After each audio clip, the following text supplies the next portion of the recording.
सुनिगलितं यावलात् कृत्य भुङ्क्ते गोदा तस्यै नमिदमिदं भूयेवास्तु भूय कत्तु करवैगणङ्गलपरकरन्दो चित्तातिरल्देय सेन्नुचरुजयम् కొత్తు మొల్లెల్లాద గోవర ते गोपालमता यत्र युद्धं ज्ञानप्रकाशनं परभक्ति स्वर्णलता परज्ञानं तथैव च बल्मीकायीनितं त्वं प्रच्यते रसवेदिभिः व्यामोह परमा भक्ति अनन्यारा भागवता सख्यस्तात्र प्रकीर्तिता अनन्यारा भागवता सख्या प्रकीर्तिता।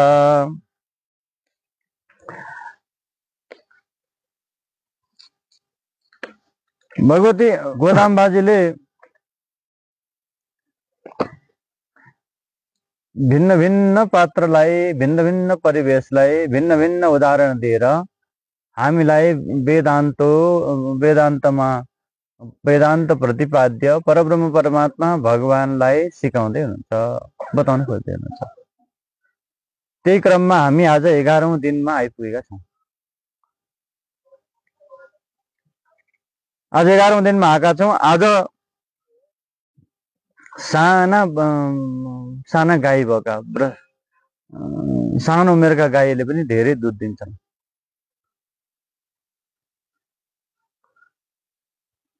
अनि अर्को कुरो, शत्रुहरूसँगको पराक्रम नाश गर्नका लागि, शत्रुमाथि लड्नका लागि आफै युद्ध गर्न तत्पर कुनै पनि दोष नभएका गोपाल का कुलमा उत्पन्न भएकी हे स्वर्णलता जस्तै हे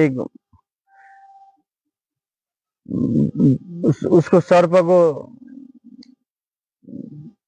उसको हुन्छ, त्यसलाई के भन्छन् हिन्दीमा बाबली भन्छन्, काँचुली होइन, सर्प बस्ने माटाको थुम्को जस्तो माथिबाट भित्र सर्प बस्छन्। यतातिर त्यस्तो हुन्न, मधेसतिर त्यस्ता धेरै देखिन्छन्। त्यसलाई बल्मिक भन्छन्। त्यसलाई चाहिँ संस्कृतमा माटाको धुले वा लागा माटाले पनि अग्लो अग्लो डल्लो बनाएका हुन्छन्। त्यस्तै सर्पको पनि हुन्छ। त्यहाँभित्र बस्ने सर्प जस्तै अत्यन्त सानो मध्य भाग भएकी वनमा स्वच्छन्द रूपमा घुम्ने बाली मयूर जस्तै भनेर यहाँ गोपिनीको प्रशंसा गर्नुहुन्छ। ऐश्वर्यपूर्ण हे नारी श्रेष्ठ, हजुर यहाँ आउनु। समस्त बान्धवहरू सहित सखीहरू सबैजना मिलेर तिम्रा घरका आँगनमा हामी आइसकेका छौँ। मेघ श्याम भएका, मेघ जस्तै यस्तो माथि खुलेको आकाश छ, यस्तै मेघ श्यामल मूर्ति, अत्यन्त नील मूर्ति श्रीकृष्णचन्द्र भगवानको नाम संकीर्तन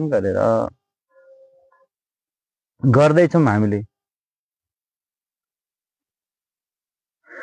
यसले धेरै कीर्तन गर्दा पनि हजुरको सामने भयो पनि तिमी अहिलेसम्म बोल्दा पनि बोल्दैनौ, चल्दासम्म पनि चल्दैनौ। बाहिर आउने र गोष्ठीमा मिल्ने कुरो त सामेल हुने कुरा त छुट्टै भयो, तिमी मिलेकी छैनौ।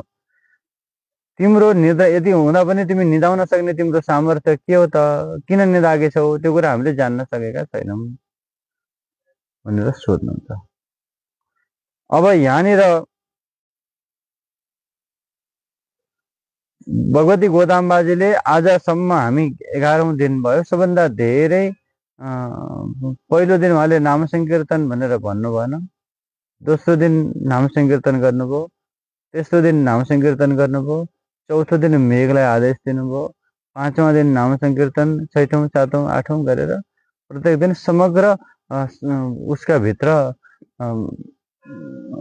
30 दिन भित्रमा 14 ठाउँमा नाम संकीर्तन गर्नुभएको छ, 14 दिनसम्म।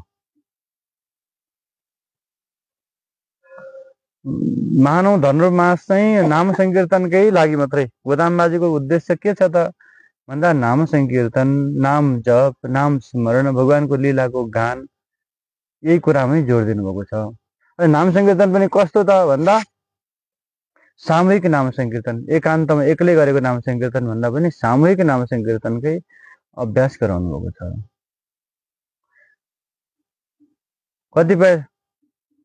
कतिपयले नाम संकीर्तनसँगै अरू शेषत्व बताउनु भएको छ, भगवानको सबै कुरो बताउनु भयो। तर ती सबै चिजसँग मूल वस्तु के हो त भन्दा भगवानको श्री नामको जप नै सबैभन्दा श्रेष्ठतम हो। नामको कीर्तन नै श्रेष्ठ हो। भगवानका चरित्रको गुणगान नै श्रेष्ठ हो। एकान्तमा गर्दा मन नलाग्न सक्छ, एकान्तमा भगवान आफ्नो नहुन सक्नुहुन्छ, एकान्तमा अन्यत्र विचलन पनि हुन सक्छ। त्यसरी त अनुभव कसरी गर्ने त भन्दा सामूहिक अनुभव गर्ने, सबैजनाका बीचमा सबैजना मिलेर अनुभव गर्ने, मिलेर नाम संकीर्तन गर्ने, यसैमा जोड दिनुभएको छ आजसम्म। आज पनि त्यो पनि कस्ताको नाम संकीर्तन गर्ने त मन लाग्दैन त। एकछिन झमझम मादल बजायो भने यसो नाच्न मन लागिहाल्ने भयो। अहिले निद्रा भए पनि भोजन सोजन गरेर बसेको भए निद्रा लाग्यो भए पनि लाग्दैन अहिले निद्रा त। झ्याम कीर्तन गरेर नाच्ने हुने हो भने त मान्छे सबै नाचिहाल्छन्। तर त्यो कीर्तन चाहिँ कस्तो त भन्दा बाहिर बादलको तालमा नाचे शरीर नाचे होइन, नाच्ने चाहिँ के हो त भन्दा मन नाच्ने हो।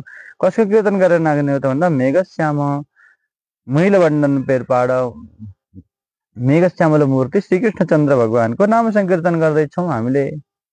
मानौ तिमीहरू पनि नाम संकीर्तन गर, सामूहिक अनुभव गर भगवानको भनेर यहाँ जोड्नु भएको छ। तर त्यदि नाम संकीर्तन गर्दा पनि तिमी बोल्न चल्न सक्दैनौ त। कसैले भगवान नाम नारायण भनौँ भने हामी नारायण नभनिकन बस्न सक्दैनौँ। दुर्भागी अभागी भए छुट्टै कुरो हो, नभए श्रीमन्नारायण नभनिकन बस्न सक्दैनौँ। अझ त्योभन्दा धेरै अर्को छड्केर दुईटा तिनवटा नाच्यो भने नाच्दै ननाच्ने मान्छे पनि छड्केर नाच्ने तत्त्वहरू पनि बन्छन् त्यस पछाडि। तर तिमी चाहिँ न बोल्यौ न चल्यौ, बसिरहेकी छौ भनेर यहाँ बोलाउनुहुन्छ। अर्को कुरा, गोपिनीहरूको यति धेरै त्यो पनि शरीरको प्रशंसा, इन्द्रियको प्रशंसा गर्ने कुरा चाहिँ आज पहिलोचोटि नै यहाँ गर्नुभएको छ। उनका कुलको, उनका स्वरूपको, स्थितिको, गुणको वैभव त गर्नुभएको छँदै थियो, तर शरीरको रूपको वैभव चाहिँ आज किन गर्नुभएको छ त? रूपौदार्य गुणै पुंसाम दृष्टि चित्तापहारिणाम। भगवान रामचन्द्र यति धेरै राम्रो हुनुहुन्छ कि वृक्षले पनि भगवानसँग यदि भगवानको सुन्दरता देखेर लोभिन्छन्, पशु पक्षी मृग आदि पनि भगवानको सुन्दरता देखेर हुन्छन्, पुरुषहरू पनि लोभिन्छन्। त्यो सुन्दरता स्त्री देखेर पुरुष लोभिने र पुरुष देखेर स्त्री लोभिने चाहिँ ठुलो कुरो भएन। जस्तै जन्तु पुरुष देखियो भने पनि, जन्तु स्त्री देखियो भने पनि, ढङ्गका देखियो भने, बेढङ्गका देखियो भने नै स्वाभाविक ढङ्गले परस्परमा उनीहरूको स्थिति देखिन्छ। त्यो चाहिँ कुनै ठुलो विशेषता होइन, त्यो सामान्य निन्दित कुरै हो। त्यो कुनै प्रशंसनीय विषयवस्तु होइन। तर द्रौपदीलाई स्नान गर्ने बेलामा जो सखीहरू छन् उनीहरूले नुहाइदिन्छन्, दासीहरूले नुहाइदिन्छन् द्रौपदीलाई। उनीहरू देख्दा चाहिँ यदि हामी पनि पुरुष भएको भए बल्ल द्रौपदीको सुन्दरताको अनुभूति गर्थ्यौँ भन्ने सम्झिन्छन् उनीहरूले। उनीहरूले आफूलाई पुरुष भएको सम्झिन्छन्। द्रौपदी त्यति धेरै सुन्दरी हुनुहुन्थ्यो, स्त्री भएर पनि अद्भुत सुन्दरी हुनुहुन्थ्यो द्रौपदी।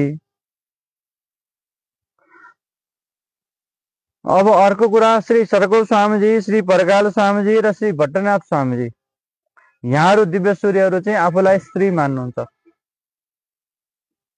श्री भट्टनाथ स्वामीजी, विष्णुचित्त स्वामीजी के मान्नुहुन्छ त भन्दा मलाई भगवानकी, आफूलाई भगवानकी आमा मान्नुहुन्छ, यशोदा मान्नुहुन्छ, भगवानको श्रृङ्गार गरिदिनुहुन्छ, स्त्री भावनाले भावित हुनुहुन्छ। माता यशोदाको रूप, यशोदा भावमा आविष्ट भएका श्री विष्णुचित्त स्वामीजी।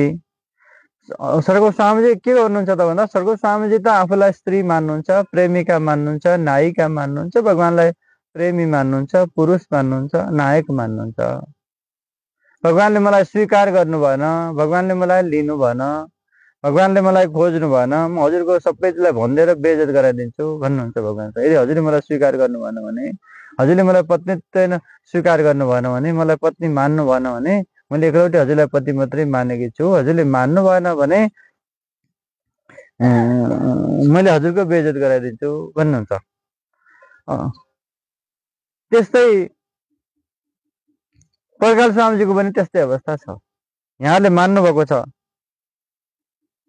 भगवानसँग सँगै भएको आनन्दको अनुभूति पनि गर्नुहुन्छ, भगवानसँग बिछोड भएको, विश्लेष भएको, प्रणय रस आदिको पनि गर्नुहुन्छ, झगडा पनि भगवानसँग गर्नुहुन्छ, त्यो अनुभव पनि यहाँले गर्नुहुन्छ। यसरी पुंसाम दृष्टिचित्तापहारी स्वरूप चाहिँ भगवान कस्तो छ, पुरुषको मन पनि आकृष्ट गर्नेवाला अत्यन्त सुन्दर हुनुहुन्छ भगवान। संसारमा यहाँ सबैले राम्रो खोज्छन् होइन। राम्रो चाहियो, राम्रा कपडा, राम्रो मान्छे, राम्रो घर, राम्रो गाडी, राम्रो थाल, राम्रो गिलास, राम्रो बटुको, राम्रो मोबाइल, राम्रो जन्तु, राम्रो मन्त्र, राम्रो दगन्त, सबै चिज राम्रै राम्रो चाहिएको छ। तर यहाँ राम्रो कोही छ त भन्दा राम्रो कोही छैन। सबै हाड मासुका पुत्ला, सबै बिग्रे भत्केका, कामना काजेका यस्ता मात्रै हुन्। यहाँ कोही राम्रो काम लाग्ने भन्ने स्थितिको छैन। राम्रो केवल कृष्णचन्द्र मात्रै राम्रो हो, अर्को कोही राम्रो होइन। जस्तो दलदल पारेर दिउँसो आयो भने मान्छे राम्रो देखियो, बिहान बेलुकी देखियो भने राम्रो देखिएन। राम्रो त जति बेला पनि राम्रो हुनु पर्यो नि। अनि आज हिजो राम्रो थियो, आज राम्रो छैन, आज राम्रो छ, भोलि राम्रो छैन। त्यसैले त कुनै कहीँ राम्रोको ठेगानै छैन। त्यसैले साँच्चै यस संसारका प्राणी हो, तिमीले राम्रो खोज्ने हो भने श्रीकृष्णचन्द्रलाई खोज, अरू कोही राम्रो छैन। यहाँ भेट्टाका राम्रो भयो कि भएन भन्दा धुन्धन राम्री भनेर विवाह गरेको, अब त राम्रै लाग्दैन। पारले सुनाउँछन् त्यसो। धुन्धन राम्रो भनेर खोजेको, सबै भयो जस्तो राम्रो भनेर खोजेको, कोही राम्रो छैन, सब बेकार छन्। त्यसले यस्ता सबै नक्कली मालमा धोका खानु भन्दा यहाँका राम्रा जति के भन्दा सबै नक्कली चिज हो। नक्कलीमा धोका खानु भन्दा के हो त भन्दा असली को त भन्दा श्रीकृष्णचन्द्र हो। अब श्रीकृष्णलाई के मान्ने त समस्या हुने भयो, त्यहाँ सौतेनी नाल लाग्ने भयो, दुईटा। अब यहाँका पति पनि छन्, कृष्णलाई पति मान्न मिल्छ कि मिल्दैन त? यहाँका पति भन्ने पनि छन्, अब यहाँका अरू मान्छे पनि छन् कृष्णसँग, अरूसँग नाता लाग्छ लाग्दैन भन्दा कृष्णसँग प्रत्येक नाता लाग्छन्। श्रीमा नै मान्नुहोस् कृष्णलाई, श्रीमतीजी नै मान्नुहोस्, साथी नै मान्नुहोस्, सँगै मान्नुहोस्, के मान्नुहुन्छ, जसरी मान्नुहुन्छ कृष्णको बन्नु। त्यसैले सबैभन्दा राम्रा श्रीकृष्णचन्द्र हुनुहुन्छ। उठ्दा डुल्दा चल्दा नाच्दा प्रत्येक बेलामा यहाँ भगवती गोदामाजीले भगवानको सुतेको सुन्दर स्वरूप, भगवानको हिँडेको, भगवान सिंहासनमा बसेको, भगवानले गरेका लीलाका प्रत्येक सुन्दरताको, प्रत्येक मिठासको अनुभूति गर्नुभएको छ। त्यति मिठा भगवान हुँदा हुँदै यहाँ अर्का राम्राको कसलाई खोज्ने त? अर्को राम्रा कोही खोज्नु पर्दैन। अरू यहाँ नक्कली सामानमा पर्दै परेन, नक्कली सामानमा धोका खानु परेन। त्यसैले राम्रा भगवान हुनुहुन्छ, त्यसैले राम्रा भगवानमा प्रेम गर्नु। त्यसैले दृष्टि चित्ता पारी को हुनुहुन्छ त भन्दा भगवान हुनुहुन्छ। अब यहाँ भगवान वृक्षहरूले पनि यस्ता राम्रा भगवानसँग भनेर भगवानले म त एक पत्नी व्रत हुँ, सबैले पत्नी बन्न चाहे वृक्षले। अहिले त म एक पत्नी व्रत छु, सीताजी मात्रै मसँग छन्, पुरै झारा सबैलाई भण्डारा मैले के गर्ने त भन्दा द्वापर युगमा कृष्ण बनेर आउँछु, सबलाई भण्डारा, जो पत्नी बनेर आउन मन लाग्छ सब आओ। अनि जङ्गलका ढुङ्गा माटो वृक्षदेखि जसले भगवानलाई पति रूपमा चाहे ती सबलाई भगवानले गोपिनी बनेर गोपिनी बनाइदिएर अनि अन्त्यमा आफू श्री कृष्णचन्द्र बनेर सबका इच्छा पुरा गरिदिनु भयो। भगवानले विवाहको पनि भण्डारै लगाइदिनु भयो। विवाहको एउटा दुईटा 10वटा 5वटा 1000 2000 होइन, 16,108 भगवानले विवाह गर्नुभयो। त्यसैले भगवान राम्रा हुनुहुन्छ। राम्रो चाहिएको छ सबैलाई, होइन होइन, सबलाई राम्रो चाहिएको छ। त्यसैले राम्रा भगवान हुनुहुन्छ, भगवानको बन्नु आजदेखि नै पक्का गरे हुने भयो। अब अगाडि उनीहरूको प्रशंसा चाहिँ विशेष छ। अब यहाँ जातिको उचित काम हो त के हो त भन्दा गोपालन गर्नु काम हो, गाई दुहुनु हो, यिनीहरूको काम उनीहरूको जाति अनुसारको काम हो, खेती गर्ने काम हो यिनीहरूको। भगवान जब जब वृन्दावनमा जन्मिनु भयो तबसम्म साना साना गाई पनि धेरै धेरै दुध दिने भयो। छिटो छिटो जन्मे, छिटो छिटो बढे, छिटो छिटो हुर्के, छिटो छिटो बाल्टीका बाल्टी, बस भाँडाका भाँडा भरि भरिकन दुध दिन थाल्यो। त्यस्तो अवस्था हुन्छ। त्यति हृष्टपुष्ट बलिष्ठ छन् सबै। यो मान्छेले मलखातमा लगाउँछन् रायो, मलखातमा रायो लगायो भने एक मान्छे अग्लो हुने भयो, त्यही रायो यति मल लगाएर कुनाउ लगाइदियो भने यत्रो हुने भयो, बित्ताको पनि हुन्न। कमाल के हो त भन्दा मलखात गर्नु कमाल हो, एक मान्छेको हुन पनि। त्यहाँ उसको कमाल त होइन, बिउ त सानो ठुलो त होइन, उही बिउ बङ्गारामा सुक्खा ठाउँमा पर्यो भने भनौँ त्यही बिउ भन्दा बढ्छ। अब हामीसँग त्यही मन हो, त्यही बुद्धि हो, त्यही चित्त हो, त्यही संसारका सामान्य नक्कली मान्छेमा लगायो भने के हुने भयो भन्दा खक्रक्क हुने भयो। त्यही भगवान कहाँ लगाइसक्दा के हुन्छ भन्दा ठुलो एक मान्छे अग्लो बराबरको हुन्छ। त्यसैले मन चाहिँ छुट्टै किनेर ल्याउनु पर्छ पर्दैन, भित्र घडेरी छुट्टै थप्नु पर्छ पर्दैन, ठाउँ अलगै चाहियो परेन। अनि फेरि अहिले भएका यहाँका चोरा भएका यहाँका सबैलाई छोड्नुपर्छ कि यहाँका जमिन फेरि रिसाउँछन् कि भन्ने त्यो पनि परेन। यहाँका जुन भएका छन् त्यसलाई भएभरकालाई भएभरकै माया प्रेम सबै थोक त्यो सबै गऱ्यो भने भयो। त्यसदेखि बाहेक अतिरिक्त भगवान ल्याउनु पनि पर्दैन। भगवान पहिलेदेखि हुनुहुन्छ र अनन्तकालसम्म पनि भइराख्नुहुन्छ। त्यसैले थपघट गर्ने समस्या पनि भएन। बुझ्नुभयो होइन? बुझ्नुभयो? त्यसैले समस्या भएन। जो श्रीकृष्ण भगवानका चरणारविन्दको प्रेम चाहिँ अब यहाँ भगवानलाई युवैव वसुदेव भूत भगवान देखेपछि भुरुङ्ग परेर युवा हुनुभयो अरे वसुदेवजी। 6-7वटा छोरा भइसके, 5-6 कतिवटा श्रीमती विवाह गरे। बुढो भएका वसुदेव बाबा पनि भगवानलाई देखेपछि युवा हुनुभयो। अर्को भवामी दृष्ट्वा च पुनर्युवेव भगवान रामचन्द्र देखेपछि मलाई पनि जोस आउँछ घरिघरि यसो ऐना हेरेर। रामचरितमानसमा तुलसीदासजीले यसो ऐना हेरेर यहाँका कपाल फुल्न लागेछन्, कान्नेरका कपाल फुल्न लागेछन्। ऐना हेर्नुभयो, म पनि बुढो हुन थालेछु, जुङ्गा पनि फुल्न थालेछन्, दारी पनि फुल्न थाले, म पनि बुढो हुन थालेँ। तर यस्तो भइसकेपछि पनि मैले रामचन्द्रलाई देखेँ भने चटक्कका भगवान रामचन्द्र हुन्छ। एक एक अङ्ग कसिला रसिला भगवान हुनुहुन्छ, मधुर हुनुहुन्छ, मुस्कानयुक्त हुनुहुन्छ, प्रत्येक क्रिया भगवानका मिठा छन्। त्यस्ता रामचन्द्र देखेपछि मलाई पनि आफूलाई युवा भएको मान्छु भन्नुहुन्छ वसुदेव बाबाले। भवामी दृष्ट्वा च पुनर्युवेव म तिमीलाई देखेँ भने म फेरि युवा बन्दछु भन्नुहुन्छ। त्यसैले भगवान तिनीहरू पनि गोपिनी ब्रजका गाईहरू पनि भगवानको अवतार भइसकेपछि उनीहरूले पनि आफूलाई युवा भएको अनुभूति गर्दछन्। अर्को दोस्रो कुरा यहाँ बताउनु भयो माताजीले के त भन्दा गोपालहरू शत्रुसँग गएर आफै लड्छन्। अब यहाँ उनीहरूका को शत्रु हुन्छन्? जसले जिन्दगी यहाँ शत्रु बनाएकै छैन, कसरी लड्छन् त गोपालहरू? उनीहरूले कसैलाई शत्रु मान्दै मान्दैनन्। शत्रु मानेको नै शत्रु हुन्छ नि त। हामीले आफै बनाएका हुन्छौँ एउटा शत्रु। बाँस खरायो भने दिनको एकचोटि बाँस अगाडि बाँस चरक चरक चरक गर्छ। सधैँ राति 10 बजेपछि एउटा भूतले मलाई भ्याउँछ भन्ने हुने हो। बाँस सधैँ हावा लाग्छ, सधैँ बाँस चरक चरक गर्छ। हामीले त्यहाँ सधैँ भूत मलाई के छ कसो छ भनेर आइरहेको छ। म धन्न सिरानीमा आँसी राखेर सुत्छु र बल्ल जोगिएको छु, सिरानीमा फलाना राखेर आगो बालेर सुत्छु र बल्ल जोगिएको छु, नभए त मलाई उहिले खाएर सक्ने थिएँ भनिन्छ। त्यस्ता भूत छन् कि छैन? काठमाडौँ पनि छन् होइन? हजुर हो। यहाँ के भयो त भन्दा न भूत छ न के छ, आँसी चाहिँ छ। भूतको भय छ, न आँसीले केही गरेको छ। यसरी उनीहरूको कोही पनि शत्रु हुन्न, तर मान्छेले आपसमा के हुन्छ त भन्दा शत्रु बनाउँछन्। तर यहाँ यिनीहरूकोसँग के शत्रु छ त? गोपालहरूसँग शत्रु त। जसले भगवानका शत्रु छन् कंसारी, उनले भगवानका शत्रुलाई नै आफ्ना शत्रु मान्छन्। यिनीहरूका आफ्ना शत्रु कोही छैनन्। एउटा घाँसमा पनि राक्षसको आविष्ट भएको, असुर आविष्ट भएको मान्दथे यिनीहरूले।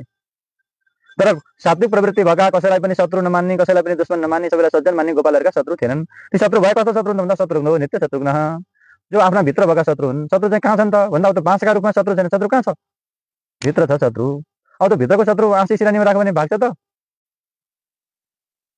भित्रको शत्रु आँसी सिरानीमा राखेर भाग्ने त होइन, तर उसले मानेको छ।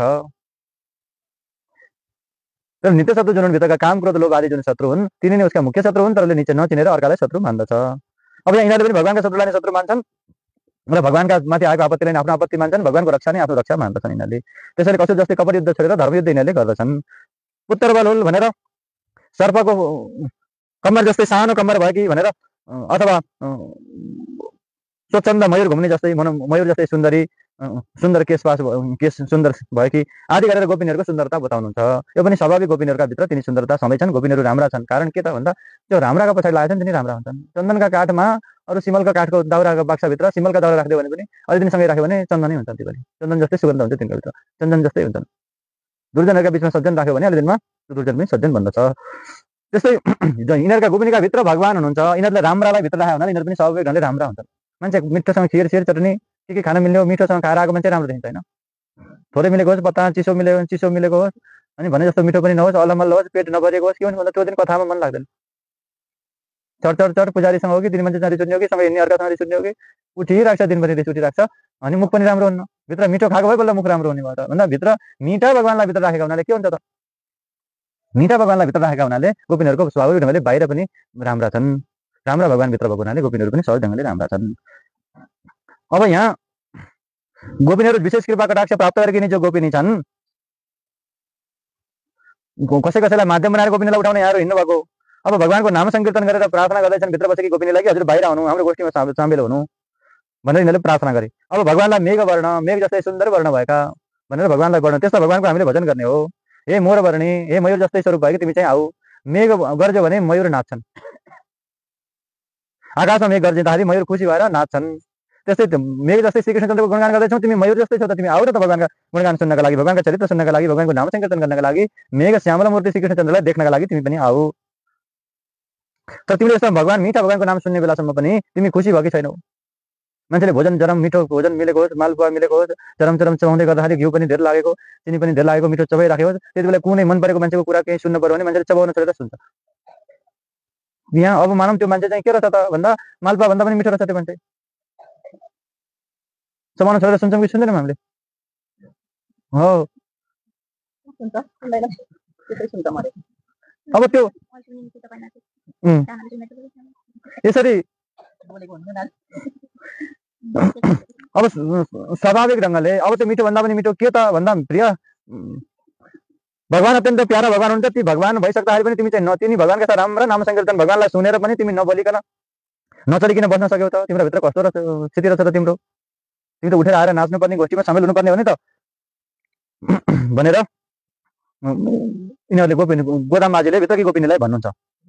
यहाँ ऐश्वर्य सम्पन्न हुनुहुन्छ, परिपूर्ण छन् यिनी गोपिनी, धनी व्यक्तिका गुणमा उत्पन्न भएकी छन्, सबै गुण सम्पन्न गोपिनी छौ, तिमी चाहिँ उठेर आऊ, गोष्ठीमा सामेल बन, भगवानको कीर्तनमा सहभागी भनौँ भनेर बोलाउनु भयो। अब के हुन्छ नि? अब ध्यान कसको ध्यान गर्दा भन्दा भगवानको ध्यान गर्ने अथवा आचार्य श्री चरणारविन्दको ध्यान गर्ने, राम स्वामीजीका दिव्य मङ्गल विग्रहको ध्यान गर्ने, त्यो नै शिष्यको कर्तव्य हो। आफूलाई भगवानको भन्दा पनि आचार्य परम्पराको आचार्यहरूको दासभूत मान्ने, गोपकुलमा उत्पन्न भएकी स्वर्णलता समान मयूरको जस्तै स्वच्छन्द घुम्ने वाली मयूर जस्तै आदि भनेर जुन सम्बोधन गर्नुभएको छ, के भनेको त यो? गोपाल कुलमा उत्पन्न भनेको गुरु परम्परामा सम्बद्ध, गुरु परम्परामा जोडिएकी भन्ने अर्थ हो। अनि गोपाल भनेको के हो त भन्दा गो भनेको वेद, गो भनेको इन्द्रियहरूलाई जसले नियन्त्रण गर्न सकेका छन् तिनलाई गोस्वामी भन्छन्।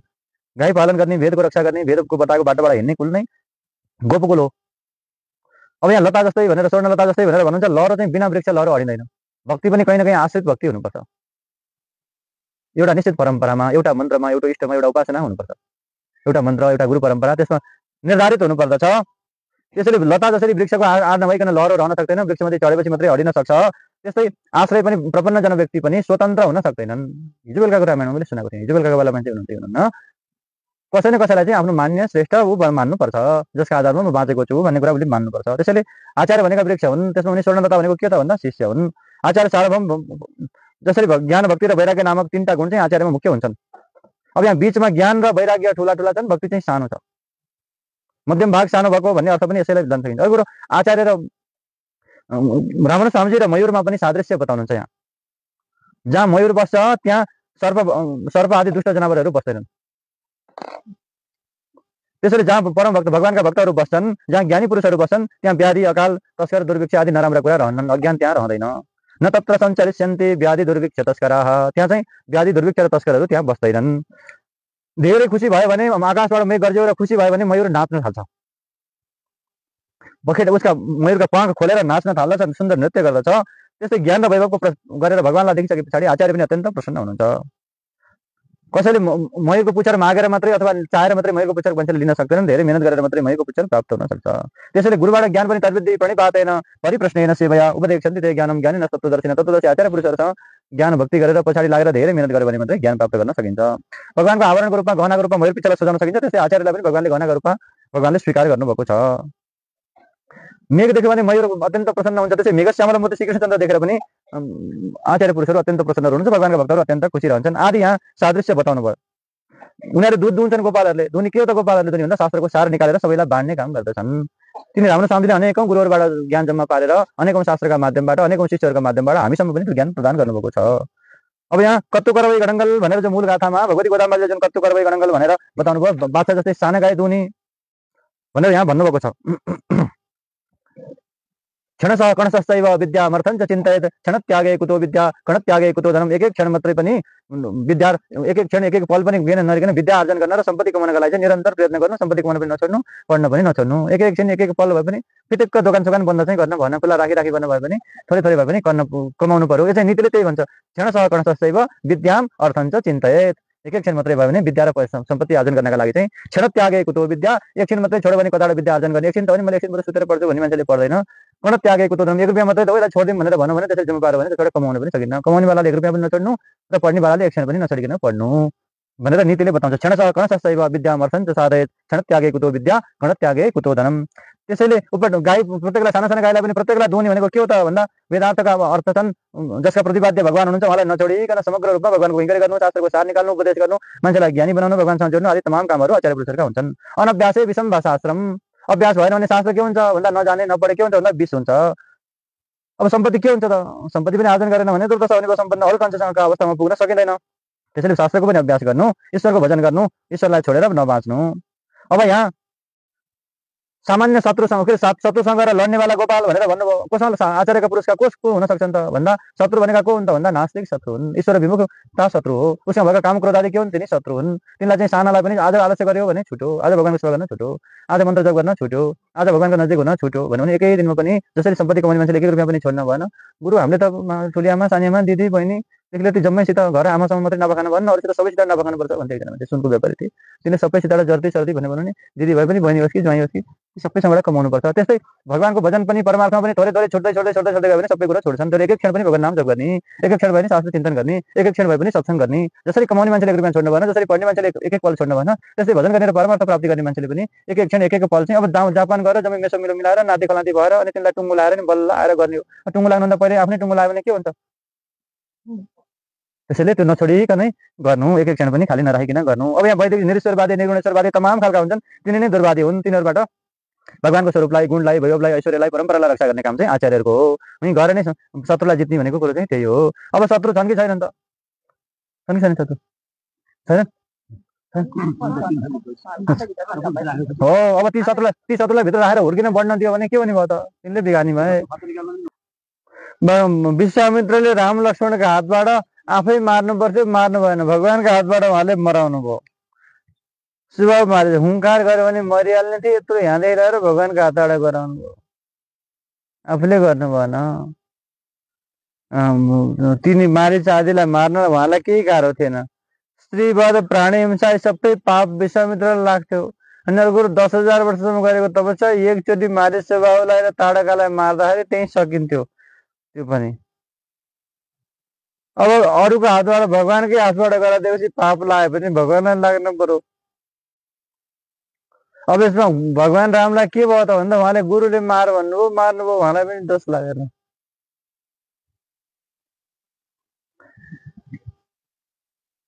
त्यसैले वाद युद्ध गर्नु, शास्त्रको स्थापना गर्नु, नास्तिक मान्छेलाई सम्झाएर आस्तिक बनाउनु चाहिँ कर्तव्य हो।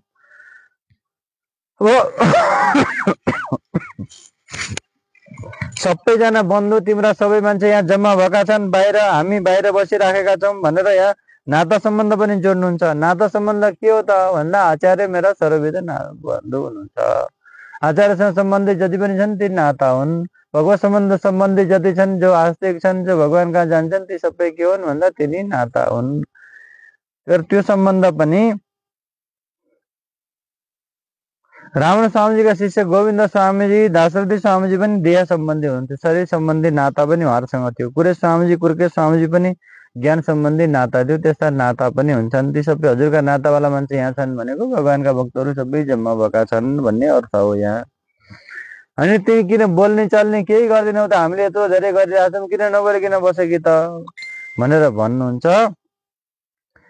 जो सिद्ध साधन निष्ठ छ, जसले हामीले हिजो सुनेका थियौँ, माता सीताजीले मैले कसैसँग गुहार मागेर मेरो रक्षा पनि गराउन्न, मैले आफूले प्रयत्न पनि गर्दिनँ र भगवानलाई मेरो रक्षा गर्नुहोस् भनेर पछि पनि लाग्दैन। तिनटै काम मेरो छैनन् गर्ने काम। उहाँले आउनुपर्छ, रक्षा गर्नुपर्छ, उहाँको काम हो। नभए हारे, पराजित भए, सबै चिज भए, अबजस लागे, मेरो धर्म छोडेको दोष लागे, पाप लागे, सबै उहाँलाई नै लाग्छन्। मलाई चाहिँ त्योसँग सरोकार भएन। म चाहिँ केवल उहाँको आश्रय छोड्न भएन। त्यो थाहा पाउनु पर्यो। त्यसैले निश्चिन्त भएर अब मैले डर्नु पर्ने छैन, आत्तिनु पर्ने छैन। किन भन्दा मेरा भगवान हुनुहुन्छ। मनले नै भगवानका शरणमा जानु आत्मकल्याणका लागि पर्याप्त छ। मानसिक भगवानका चरणारविन्दको शरणागति गर्नु नै आफ्नो उद्धार गर्नका लागि पर्याप्त छ। त्योदेखि पर अरू केही गर्न पर्ने छैन। अरू किन गर्ने हो त? अरू त बस्नु नसकेर गर्ने हो। किनकि नगरिकन मान्छे बस्न सक्दैन, त्यसैले गर्ने हो। त्यसैले हजुरले आफ्नो समाधिको अवस्थालाई छोडेर हे महाभागवत, हे आचार्य पुरुष, हजुरले एकान्तमा जो चिन्तन गर्नुभएको छ, हामी सबै हजुरका शिष्य प्रशिष्य यहाँ जम्मा भएका छौँ, हामीमाथि कृपा गर्नका लागि उठेर आउनुहोस् भनेर भगवती गोदाम्बाजीले प्रार्थना गर्नुभयो। आजको गाथाको मुख्य सार भनेको यही हो। अब हामीले कति बुझ्ने, हामीले कसरी चिन्तन गर्ने, त्यो चाहिँ हाम्रा भित्रैकालाई सम्झाएर, बुझाएर, फकाएर, खान दिएर, थर्काएर, हप्काएर, दब्काएर भए पनि त्यसलाई चाहिँ काम लाउन पर्यो।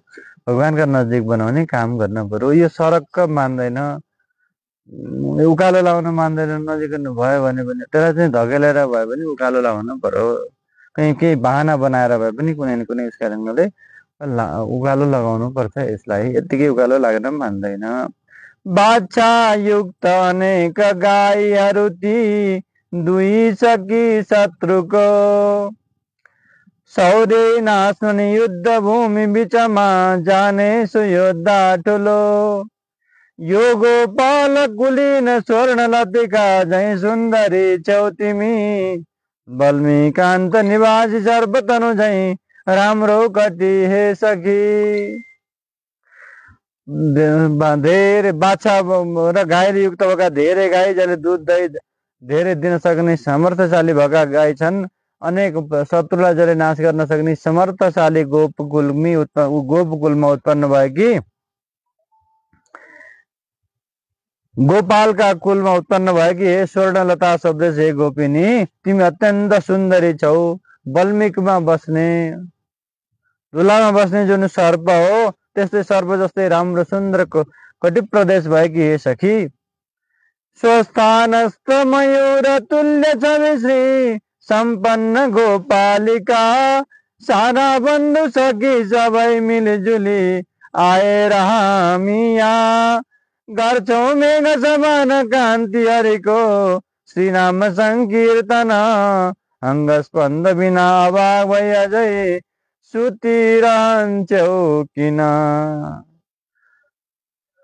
मयूर सुन्दर छवि भएका, श्री सम्पन्न भएकी हे गोप बालिका, सबै तिम्रा बन्धु सखीहरू सबै हामी जम्मा भएर आँगनमा कीर्तन गरिरहेका छौँ। त्यो पनि श्रीकृष्णचन्द्रको कीर्तन गरेका छौँ। तिमी चाहिँ किन हलचल नगरिकन बसिरहेकी, आऊ सुतिरहेकी किन छौ, आऊ गोष्ठीमा सामेल बन भनेर बोलाउनु भयो आजको गाथामा भगवती गोदाम्बाजीले।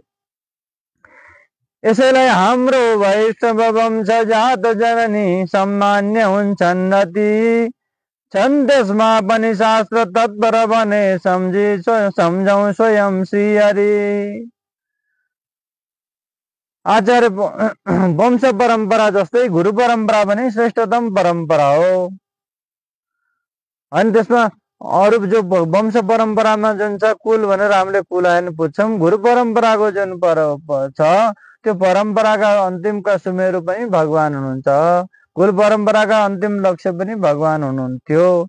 त्यस्तै भगवानको भक्ति नै सबै व्यक्तिको कल्याणकारक छ, उद्धारकारक छ। शिक्षा हामीमाथि शिक्षा दिनलाई, उपदेश दिनका लागि हजुर एकान्तमा बसेर हजुरले जो चिन्तन गर्नुभएको छ, हामीले नाम संकीर्तन गरेका छौँ, हजुरका आँगनमा आएका छौँ, हामीमाथि कृपा गर्नुहोस् भनेर भित्र बसेका महापुरुषलाई, महात्मालाई बाहिरबाट गोपिनीहरूले उठाउँछन्।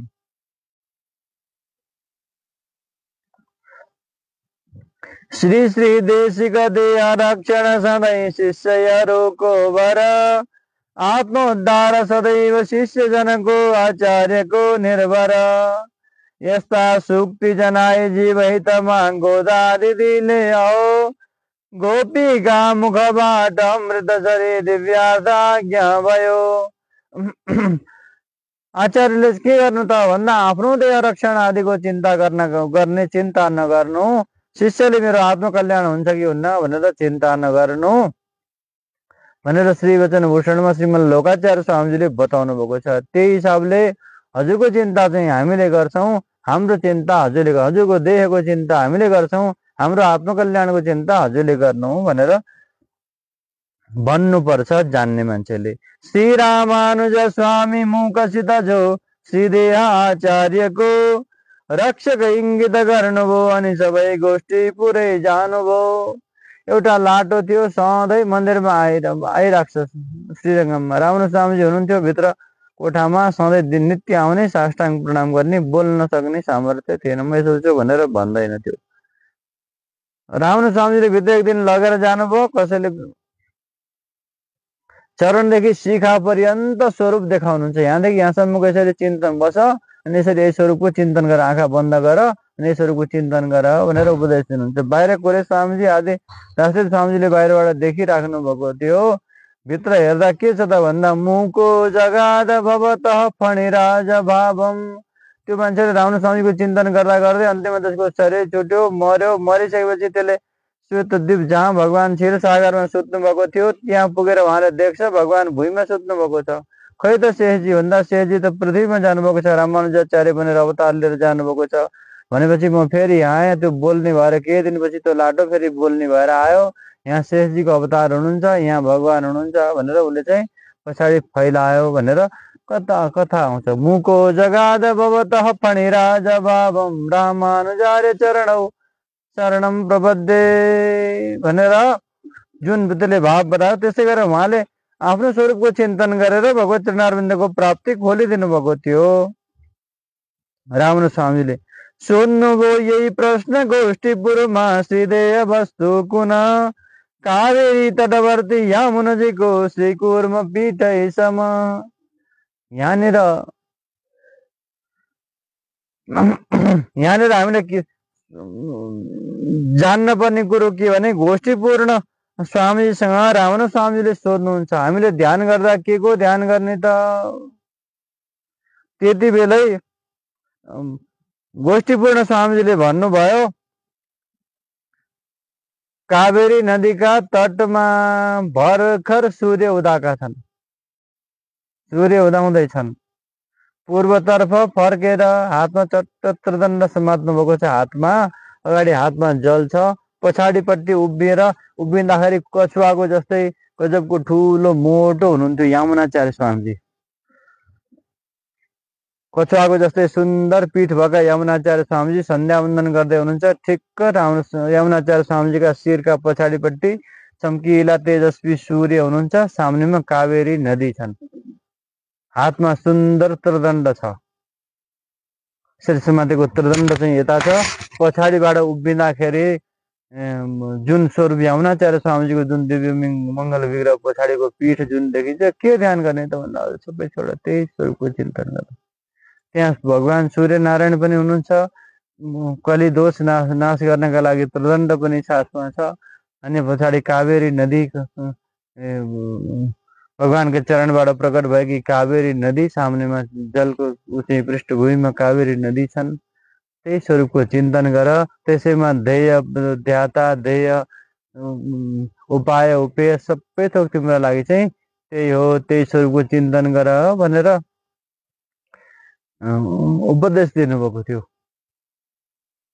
मलाई सम्झेर सधैँ लाग्छ कि स्वामीजीले लामो सुतेर साष्टाङ्ग गर्नुहुन्न थियो। स्वामीजीको आफ्नै अप्ठ्याराको कारणले स्वामीजी छोटो साष्टाङ्ग गर्ने त्रिदण्ड समातेर, अनि पछाडिपट्टिबाट स्वामीजीका सुन्दर चरण देखिन्थे।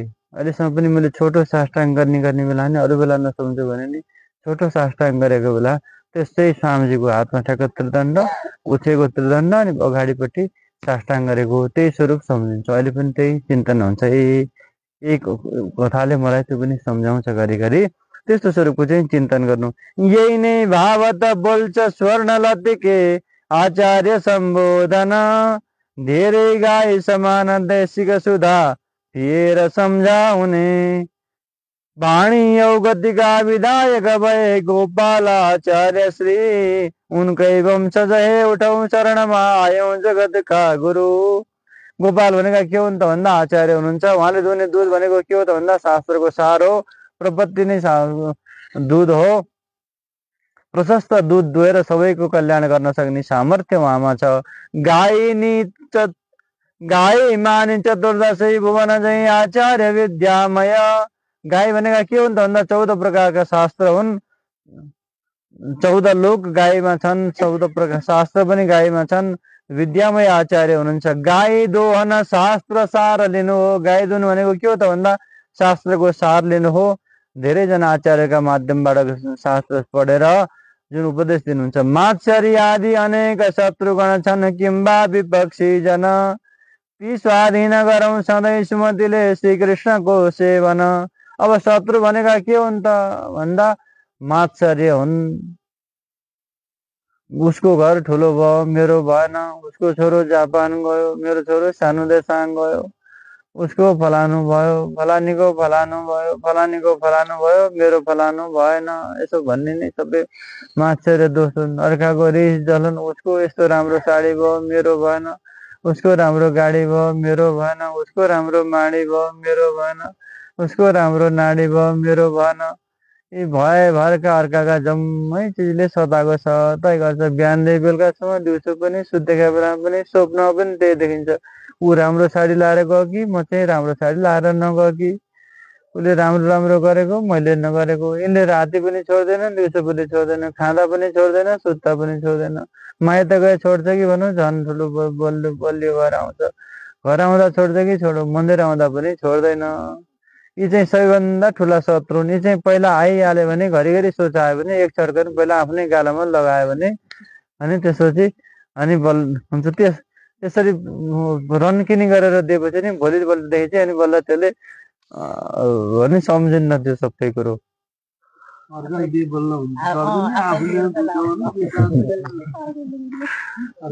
त्यसरी त्यो जुन मात्सर्य जुन दोष हो, त्यही दोषले नै आफूलाई सताउँछ। त्यही यिनी गोपालहरूले के गर्छन् त भन्दा आफ्ना दोष चाहिँ आफैले। अब आज नराम्रो सोच्यो भने सबैलाई 3 दिन खाना नदिने, नराम्रो सोच्यो भन्यो भने नखाने। प्रायश्चित के हो त भन्दा नराम्रो मान्छेको हातको भोजन खायो भने, नराम्रा सोच कुरोले भोजन गर्यो भने, भोजन गर्दा नराम्रो सोच विचार बन्यो भने, अरू मान्छेलाई भक्तप्रति, सज्जनहरूप्रति, अरूप्रति नराम्रो भाव आयो भने के गर्ने त भन्दा आज बेलुका यसलाई खाना नदिने। भोकै पल्ट्योस्। यसलाई भोलि पनि बदमासी गर्यो भने भोलि पनि खाना। त्यसो गरेर आफूलाई चाहिँ आफै तह लाउने, आफूलाई नियन्त्रण गर्ने। अरू कसैले तह लगाएर लाग्दैन। त्यो नियन्त्रण गर्नु नै शत्रुलाई मार्नु हो। यसरी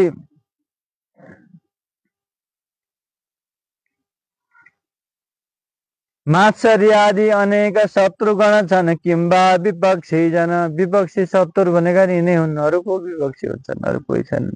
ती स्वाधीन गरौँ, तिमीलाई आफ्नो अधीनमा गरौँ। जिब्राले मैले भनेको मानोस्, आँखाले मैले भनेको मानुन्, अरू जम्मैले के भनौँ त भन्दा मैले भनेको मानुन्। तिमीलाई चाहिँ गराउनु यत्तिकै हुन्छ नि त भन्दा हुन्न। गराउँ सधैँ सुमतिले श्रीकृष्णको सेवन। अब त्यो मन भगवानका चरणारविन्दमा लाग्यो भने अनि बल्ल अनि भोलिपल्ट हो तिमीले कस्तो राम्रो साडी किनेछौ, कति राम्री देखियो भनेर भन्न सक्यो। त्यस्तो भन्न सक्दैन हामी। कति राम्रो भएछ, तिमी कस्तो राम्रो भएछ, कति खुसी लागेर आज तिमी यस्तो राम्री भएको देखेर, तिमीले यसरी राम्रोसँग भोजन गरेको देखेर खुसी लाग्यो, तिमी यस्तै भएछौ भनेर खुसी लाग्यो। त्यस्तो आनन्द हुने, गदगद हुने, सतुर पनि नदेखिने, त्यसमा ईर्ष्या पनि नहुने, जलन। मैले पनि यस्तै पाएँ हुँदो, ल एउटा मलाई पनि ल्याइदिए, ल यो मैले लगाएँ तैँले अर्को जसुकै ला भन्ने बुद्धि पनि भित्रबाट नआओस्, त्यस्तो हुने हो। त्यो चाहिँ कसरी हुन्छ त भन्दा भगवानको चिन्तन भयो भने, मसँग पनि यो राम्रो थियो, यो लाए तिमीलाई अझ साह्रै राम्रो हुन्छ, ल मेरो पनि लैजाऊ भन्ने दिन आयो भने अनि बल्ल सप्रिन लाछ भनेर जान्नु। बल्मीकान्त निवास सर्पसरीको सद्भक्ति नै कम्मर। स्वस्थानस्थ मयूरका नजिकमा दप्छन् विषैला सब। त्यसैले मयूर जस्तै भनेको नराम्रा दुर्गुण नभएका दुर्भिक्ष नभएको अष्टाक्षर सिद्ध जहाँ आचार्य पुरुष हुनुहुन्छ ती सबै नासिन्छन्। त्यसैले आत्मालाई चाहिँ भगवानका चरणारविन्दमा समर्पण गर्नु, आफूलाई भगवानको मान्नु। निलो मेघ हुँदा जसरी मयूर खुसी हुन्छ त्यस्तै नाम संकीर्तन गर्दा खुसी हुनु, भगवानको दर्शन गर्दा खुसी हुनु, प्रसाद मिल्दा खुसी हुनु, भगवानका भक्त मिल्दा खुसी हुनु, अरू सबै प्राणी खुसी भएको देख्दा खुसी हुनु। यी सबै भगवानको कृपा यिनमाथि भएछ। अझै धेरै कृपा होस्, अझै धेरै सम्पन्न बनुन्, अझै धेरै राम्रो होस् भन्ने भाव आओस्। म पनि त्यस्तै हुँ भन्ने चाहिँ नआओस्, म नि उसलाई जितौँ भन्ने भाव चाहिँ नआओस्, सबै उनीहरूको राम्रो होस् भन्ने भाव आओस्। पूजा ध्यान महाविमुग्ध भइगो नाचगानमा रम्दछन्, छैनन् दैहिक बन्धु त्याज्य ती सम्बन्धी राधेशमा। कृष्णै चिन्तनमा अनन्य रहनु, निस्पन्द एकान्तमा। आनन्दपूर्वक रहनु, भगवानको चिन्तन गर्नु, यही शिक्षा चाहिँ भगवती गोदाम्बाजीले बताउनु भयो। बदमासी उद्दण्ड अराजक भयो भने चड्कन लगाउनु, सजाय दिनु, अरू जे गर्नुपर्छ गर्नु, दबाएर यसलाई नियन्त्रणमा लिनु र भगवानका चरणारविन्दमा लगाउनु। यही शिक्षा चाहिँ भगवती गोदाम्बाजीले प्रदान गर्नुभयो। नीला तुङ्गस्तनगिरि तटे सुप्तमदबोध्य कृष्णं, पारार्थ्यं संसुति शतशिर सिद्धमध्यापयन्ति। सच्छिष्टायां सजनिगरितं यावलात्कृत्य भुङ्क्ते, गोदा तस्यै नमेदमिदं भूयेवास्तु भूय। श्रीराम जय जय जय राम, श्रीराम जय राम जय जय राम, श्रीराम जय राम जय, श्रीराम जय राम जय जय राम, श्रीराम जय राम जय जय राम, श्रीराम जय राम जय जय राम, श्रीराम जय राम जय जय राम, श्रीराम जय राम जय जय राम, श्रीराम जय राम जय जय राम, श्रीराम जय राम जय जय राम।